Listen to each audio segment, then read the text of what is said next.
ஆஸ்திரேலியாவைச் சேர்ந்த Kelly Carter என்ற வாலிப பெண் ஒரு நாள் காரை ஓட்டி வேலைக்கு செல்லும்போது ஒரு வயதான பெண் மீது மோதிவிட்டாள். அப்பெண்ணை மருத்துவமனையில் சேர்த்துவிட்டு கெல்லியை காவல் நிலையம் அழைத்துச் சென்றனர். காவல்துறையினர் அவளை காப்பாற்றும் நோக்கத்தில் 60 கிலோமீட்டர் வேகத்தில் தான் காரை ஓட்டி வந்ததாக கூறும்படி அறவுரை வழங்கினர். அப்படியே அவள் பொய் கூறி தப்பித்து கொண்டாள். அன்று மாலை அந்த வயோதிக பெண் மறித்து விட்டாள் என்று கேள்விப்பட்டு அவளுடைய மனச்சாட்சி அவளை வாட்டி வதைத்தது. அவளால் நிம்மதியாக இருக்க முடியவில்லை. பல இரவுகள் தூக்கம் வராமல் அழுது கொண்டே இருந்தாள். பல மாதங்கள் கழித்து மீண்டும் காவல் நிலையம் சென்று உண்மையை கூறி தனக்கு தண்டனை கொடுக்கும்படி கேட்டாள். அவர்களும் அதை ஏற்றுக்கொள்ளாமல் இனி ஒன்றும் செய்ய முடியாது என்று கூறிவிட்டனர். இதனால் தன் வாழ்நாள் முழுவதும் குற்றுணர்வோடு மனநோயாளியாக வாழ்ந்தாள் என்று ஒரு சரித்திரம் கூறுகிறது. நீதிமொழிகள் 20:27. மனிதனுடைய ஆத்மா கர்த்தர் தந்த தீபமாக இருக்கிறது. அது உள்ளத்தில் உள்ளவைகளை எல்லாம் ஆராய்ந்து பார்க்கும். Proverbs 20:27. The Lord gave us mind and conscience. We cannot hide from others. One song. உன்னதத்தின் ஆவியை உந்தன் பக்தர் உள்ளத்தில் ஊட்ட வேண்டும் இந்த நாளிலே.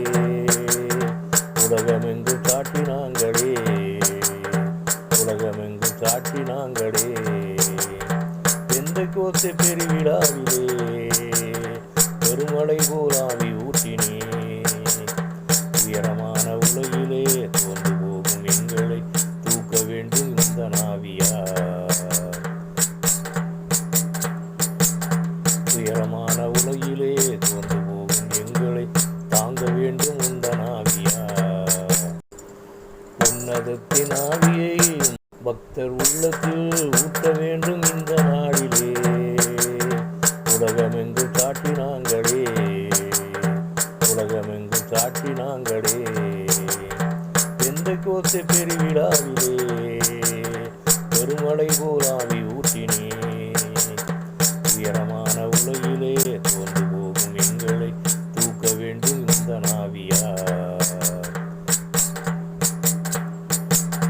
உயரமான உலகிலே தோன்று போகும் எங்களை தாங்க வேண்டும் இந்த நாவியார்.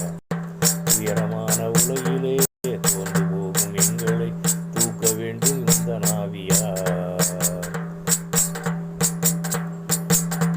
உயரமான உலகிலே தோன்று போகும் எங்களை தாங்க வேண்டும் இந்த நாவியார்.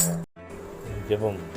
உங்கள் நேசிக்கும் நல்ல பிதாவே, என்னுடைய சமூகத்திலே தாழ்த்தி ஒப்புக் கொடுக்கிறேன். நானும் என் குற்றங்களை மறைக்காமல் ஆண்டவருடன் அறிக்கை செய்து விட்டுவிட எகோசோமேசை நாமத்தில் கெஞ்சி மன்றாடுகிறேன் பரிசுத்த பிதாவே. ஆமென்.